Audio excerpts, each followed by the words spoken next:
Food is a love language.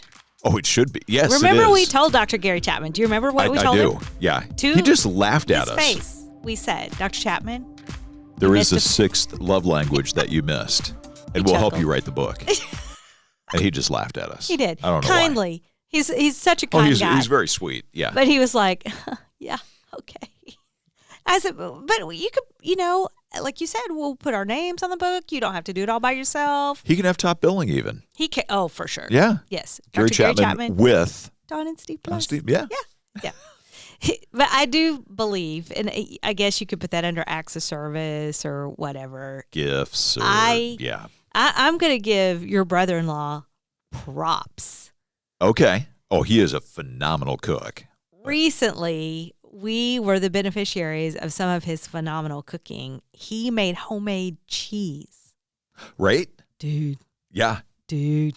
And then your sister. In front of you. Yeah. Yes. I watched it before my very little mesmerized eyes that he was making homemade cheese. And then your sister, his wife, and your wife made homemade sourdough bread, which is great. I make that. But they made focaccia. Right. Sourdough focaccia. Come on. Yeah. Come on. All I can do is your basic loaf. I've never branched out. Did you do the blueberry lemon zest with the special butter too? I took 2 pieces of that home and ate them both. That's right, you did. My own self. And I told Ben, I said, here, honey, I saved you one of the pieces of the blueberry lemon. And he said, no, I saved that for you. And I'm like, well, okay then. And I ate them both. I ate them both. It was so good. I was really glad I didn't have that loaf in my house because it would have been one that I just kept going back to and pulling. Was good, yeah. And so good. But I am going to, your sister showed me the books that she uses. Okay. And that she got Susie. Yeah. So it's Susan and Susie, Yep. Susan the sister, Susie the wife, and now what they're using, so I too can make blueberry lemon or focaccia. Oh, it was so good. But I digress. The cheese. Yeah, that was like I've watched him do that a couple times now. It is so good. And as he said, it's not hard. It's really not hard. It just takes a little time, a little effort. That's where it gets me. Yeah, it's the time thing. I could see me trying it, but once you get to the cheesecloth and the squeezing out of the moisture, that's where you lose me. Okay. But it's worth it. Oh, it was so good. Although the favorite thing that he made this year, because they were at our house over the holidays, was something called larb. You ever heard of that? I have not. Okay. Now explain this to me. So I don't even know if I could tell you exactly what it all is. The first time he said Can larb. you spell it? LARB. Oh, okay. So B as in boy. Is it an acronym? No. No? No. I don't even know exactly, but it can be made with ground pork or ground turkey, but some sort of ground meat. And then it almost has like a Cambodian, Vietnamese kind of taste and ingredients and whatever. But it is so good. I don't know all the stuff that he puts in it, but it was like far and away the big hit. Wow. This season, this trip. And I look forward to the next time he visits. And I'm going to be like, I need more larb. and that needs to go with game night. Because the Mays need to experience larb. I will even come be a sous chef and cut, chop, whatever. There's I'm sure there's a lot of that. Lots of different flavors. And but it was phenomenal. And fresh food. Oh, yeah. I know that we are a fast food culture, but I have this weird thing. First of all, thankfully, I let go of a lot of fast food a little over a decade ago. Okay. So it is very unusual for me to run through a drive-thru. When you do, though, do you have a go-to? Ish. I mean, I'll probably, if there's Asian food, Chinese food of some kind, I'll probably go through and get some kind of stir fry. Occasionally I'll find a Southwest kind of thing. But here's the thing I noticed. Okay, you took me down this rabbit trail. Okay. Here's the thing I noticed about one of my favorite Southwest places where you can go in and build your bowl or your burrito or whatever. You know how I always give you a hard time about Taco Bell? Yeah. And how it has the same flavor profile no matter how you package it. They just fold it differently. Yes. Yep. And that's why I don't like Taco Bell. one of the reasons, but that's why. I noticed that I had changed it up a little bit and gotten a couple of different things at this same place. And I'm like, huh, this tastes just like getting it this way. Which I know it makes sense if you think about it, but you would think if you get steak one time instead of chicken, or, you get the barbacoa, that you're going to have a little different flavor profile. It's so, Not much. yeah, it's so subtle. It's really not that. So if I have it more than a couple times a month, I'm like, meh, I can't do that. I'm just done with it. But giving that up was helpful for a couple of reasons. One, it's helpful for your overall health, right? Because it's not really great for you. Helpful to the budget. But here's where I question my sanity sometimes. Okay, let's say you go to a sub place, and I love the Italian. No matter where you go, I'll take the Italian. But do you think I would go to the deli and buy the things to compose an Italian sub? No way. And why? Why would I do that? Not do that? Because there's too many calories in it. Oh. Burn them off. Yeah, yes, I can see why that's the better option. Just go ahead and work it off. But my thinking is, no matter what it is, like I will go through a drive-through and get 3,000 calories worth of food, but I won't make it fresh at my house for pennies on the dollar. Pennies on the dollar, and you could probably still eat healthier, of course, at home too. Even if it was the same Italian sandwich. If in the last year, I've tried to overcome this weird thinking that I have about it. Salads, same thing. Salad out, I will get all this yummy stuff on it. Salad at home, 3 ingredients. Why do I do that? I don't know. It is Why the do you weirdest do that? thing to me. You need to hang out with my wife a little more, because she will make a salad. She does. And she will make a sandwich. I'm still waiting for a Susie Hiller and sandwich. It's pennies on the dollar, mm-hmm. and a whole lot healthier. Oh, but it looks more amazing too. Oh, and tastes more amazing. Yes. Yeah, they're so good. She can make. I still am holding out. I've known you guys 4.5 years now. Yeah. 4.5 years, and I'm still waiting for a Susie Hiller sandwich. You've not had one yet? Nope. I know you guys had lunch at my house not that long ago. I bring, and you didn't, because I don't want, usually it's like, hey, can we meet this day? And I'll just grab my lunch and bring it, or I'll bring something from home. And that way, when she's flying in from what they've got going on that day, and I'm flying in, like she doesn't have to spend time in the kitchen. Okay. Yeah. So we've got that all worked out. All right. Mm-hmm. Well, someday you're going to have to do that. Maybe I'll just bring all the ingredients and have her compile it. Next time you're at the grocery store, This is a good just idea. get all the stuff for the Italian. Mm-hmm. And a little light on the mayo, a little light on maybe some of the oil, whatever, and you're good. A healthier bread option. Why do I have to go light on the mayo? Why? No. No? They're nice. There's your problem. Because I want what I get out with all the yummy stuff on it. But again, I will spend a fraction of the money and build it at home. I won't do it. Well, then don't go light on the mayo. It's Just weird. use the mayo. It's weird. I'm trying to overcome. And do one extra push-up. I'm trying to overcome.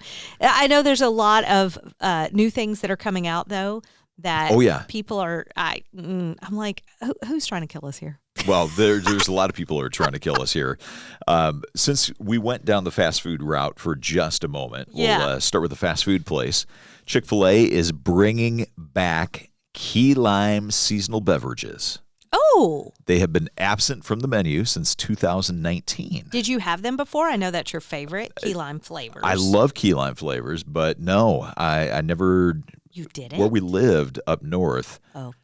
Chick-fil-A did not come into that area until fairly recently before we moved. Okay. So it's not till down here that Chick-fil-A was, just like everywhere. Would you go to a Chick-fil-A purposefully to try the key lime whatever? Yes. You would? Yes. You would make Steve Hiller stop whatever he's doing and go to a Chick-fil-A and try it? If I were if I were out and about running errands, doing whatever, if I needed to get food, I'd be like, oh, I should go to Chick-fil-A over some other place because I got to do the key lime thing. Okay. Yeah. Now, You let us know when that happens. stop the podcast, mid-podcast? Like right now, we're going to hit pause and I'm going to go? No, that's probably not going to happen. Well, are they back on the menu right now? They are coming back. Let's see. They're going to be, yes. Okay. They just recently started on a Tuesday. They're going to be at participating locations nationwide for a limited time, also announcing the return of the grilled spicy deluxe sandwich. Now you have my attention. So there we go. Anything spicy? Yes. There we go. What about sweet? No, No? thank you. No? So you're not going to get excited about the new Oreo cookie flavors? Where?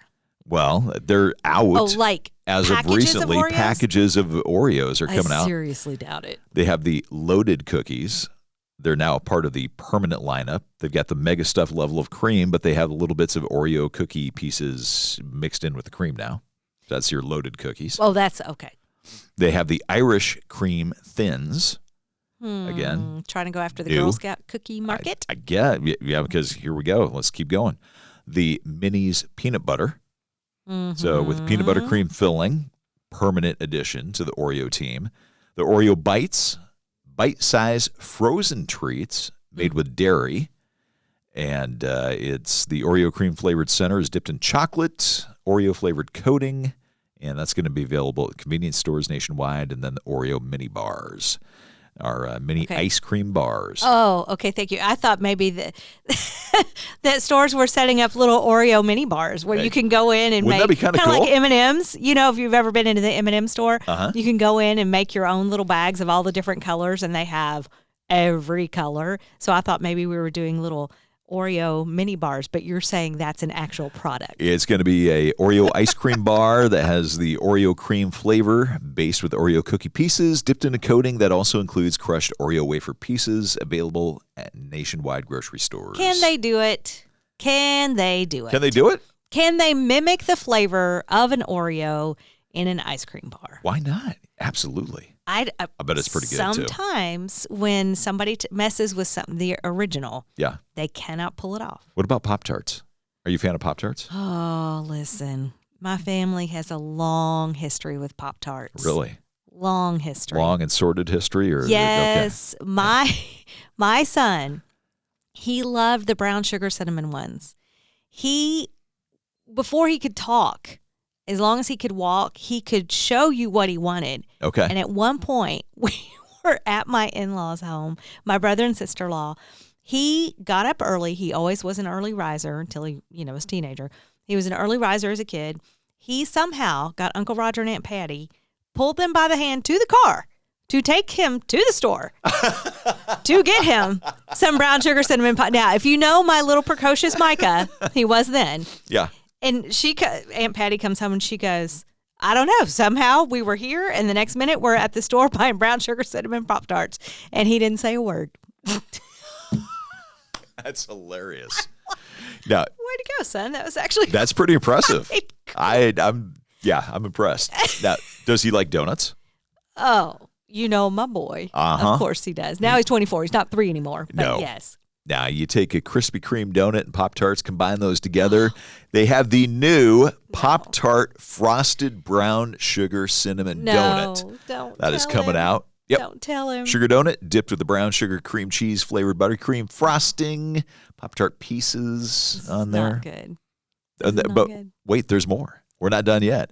We have the Pop-Tarts Frosted Strawberry Donut. Very commercial of you. Wait, there's more.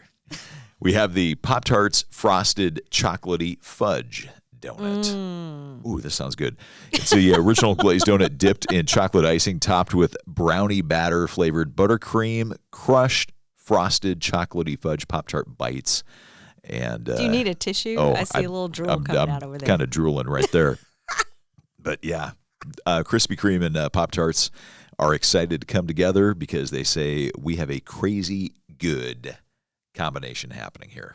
Now the next question will be, am I correct that Krispy Kreme has partnered with McDonald's? I've seen that. So in some now you places. can get your Krispy Kreme donut driving through McDonald's. Will they have the specialty donuts? That's a good question. I've not seen anything in the press releases about that. But I'm wondering, they came out years ago with the McGriddles, where you get a little bit of the sweet and savory together.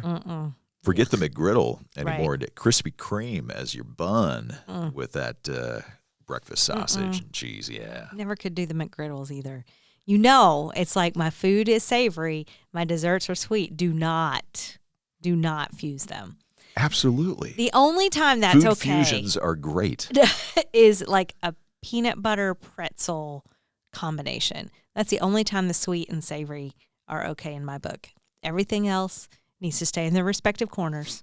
Do not blend. Now, when you come to Pop-Tarts, though, if I'm ever going to eat one, it has to be toasted. Well, they're better that way. Much better. So pair them with a donut, they're going to be raw. I can't do it. Well, I think it'd be fun to try because it sounds pretty good. We need to let you try this. I think this should be done on camera for the podcast. You know, for the podcast, for the sake of the podcast, I'd be willing to suffer and sacrifice for that. What a guy. I was going to try and eat clean this year, but, all year? For the sake of the podcast, I'll do that. Was it last year? No. It was 2 Januaries ago that we took 10 days plus and just kind of stripped away all the bad things for kind of reset our body. That was 2 years ago. That was 2 years ago. Yeah. Are you doing that this year? Not with that sort of intentionality, but kind of. Are you? Yeah. I mean, just overall, generally speaking, we try to eat fairly clean, and over the holidays, a lot of that kind of goes by the wayside.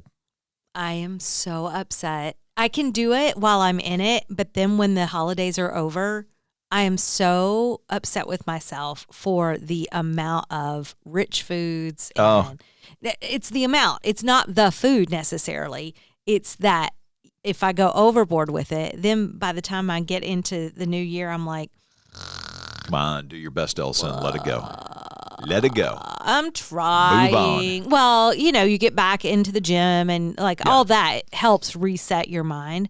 But for those first few days, I said it's bad when your jeans that have elastic in them feel tight. That is that is not fun. No.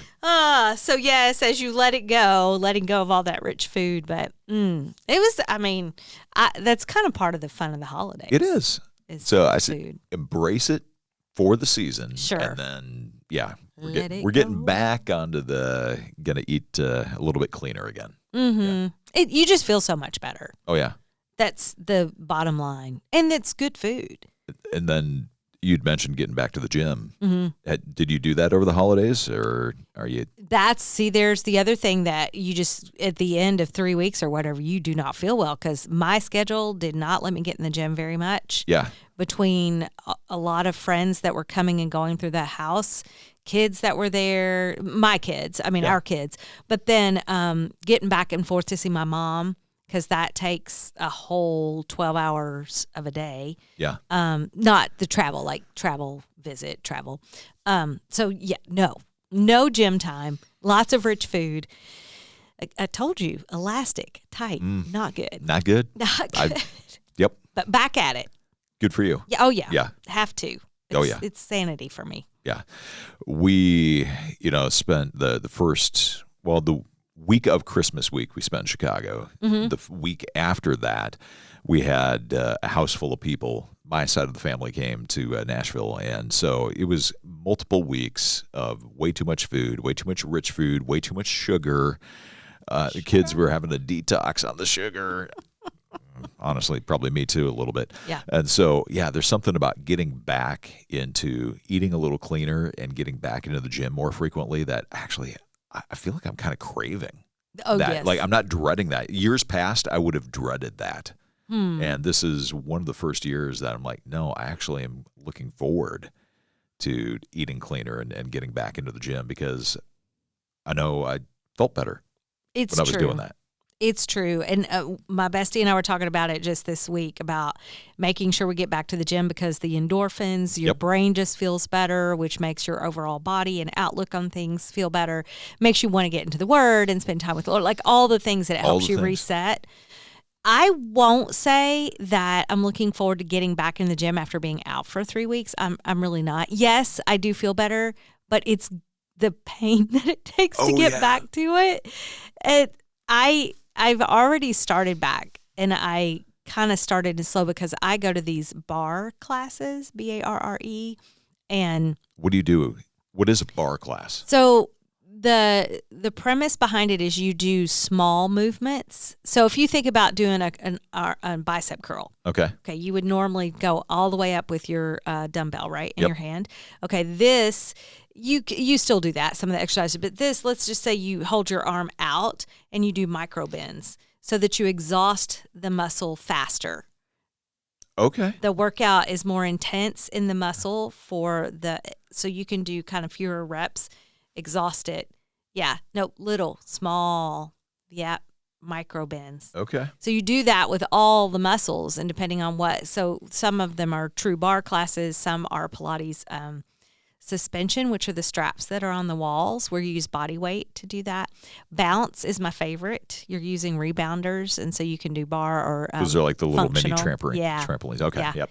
Functional fitness, which is kind of like the HIIT training Okay. that you do that. So it's that kind of thing, and I'll shake it up so that I don't get bored doing just one thing. I do all of them, and it's so good. But once you've been out for 3 weeks and you've eaten poorly, Oh yeah. getting back is like, oh, Lord, help, It hurts. help me. Yeah. So I'm in that process right now, but it's got to be done because I can't feel like this and the lethargy that, kicks in. And I know, did you guys, I mean, you just said you traveled, but so you missed out on all your exercising too. Most of it. The week we were back, I think I got to the gym 2 times. That's pretty good. Which is pretty good. Normally we go 3. Yeah. But I think I made it twice. And the gym that we go to, it's not like weights gym; it's martial arts gym. Right. Right. So we do a couple different forms of martial arts, and I think it was my first day back. So it had been like 9 days, which doesn't sound like a lot. It doesn't, but it is. But you feel the difference. Yes. And because there's, the flexibility is one of the things I noticed is the thing that I have to like stay on top of almost more than anything else is the flexibility. That goes first. Cardio is probably second to go. Well, our first day back in the gym, we were sparring. And sparring is like one of the most intense workouts because, it's go, go, go all the time. So, it's defend and punch back or you're going to get nailed. So, yeah. Oh, man. How fun. That was... That was a rough welcome back. It was kind of fun in some ways, but it was also kind of a rough welcome back. You know when it's fun? When it's done. Yes. That's when it's fun. Because you feel like you've accomplished something, right? Yes. Even this morning, I should have been at a 5:15 class. And our former jobs, we were up at 3:30, 3:45. 4 was sleeping in, right? So if you got up at 4, then you were hoofing it to get ready. If I'm going to go to a 5:15 class, I want to be up at 4 because I want my coffee in me, at least 1 cup, get ready, spend time in the Word, spend time with Pepper, coffee with Pepper. That's the dog. And I, for whatever reason, could not do it. 4 o'clock was just way too early. Yep. 4 o'clock is it. That's the other thing over the past few weeks, the holiday weeks. Like bedtime kept getting later and later and later. Mm-hmm. And, now we're sleeping in later and later and having to go through that period of kind of resetting back into getting up early. Routine, up before 6, getting to the gym, eating clean, doing all the things. Yeah, it actually is kind of feeling good to get back to the routine, though. It's some work. But it's good work. Yep. And work that the disciplines, I mean, the Lord talks about that a lot in his word, and it just parallels with that so beautifully because the discipline of that makes you feel better. The discipline of following what he gives us and getting in the word again, if that also took a break, because of schedules, it's just amazing that all the things that he's put out there for us to do already, turns out they're good for us. They're good. Fine. Bring up the word I was just about to go to Krispy Kreme. Get some Pop-Tart donuts, but all right. Not until we could do that on film. All right. I tell you what, you get back to it for these first few weeks of the year, and then we'll interrupt your clean eating with a good old Krispy Kreme and Pop-Tart donut. Hey, bring it on. Yeah. Sounds pretty good. We'll watch you. Well, We're glad that you're watching or listening to us. Thanks for hanging out with us, being part of our Dynasty Plus, being our +1 today. If you've not done so before, hope you'll connect with us on all the different social media platforms. We're on all the podcast platforms, Apple and Spotify and all the places. So check us out there, like and subscribe. Do that on the YouTube channel. And thanks for listening, watching, and being our +1.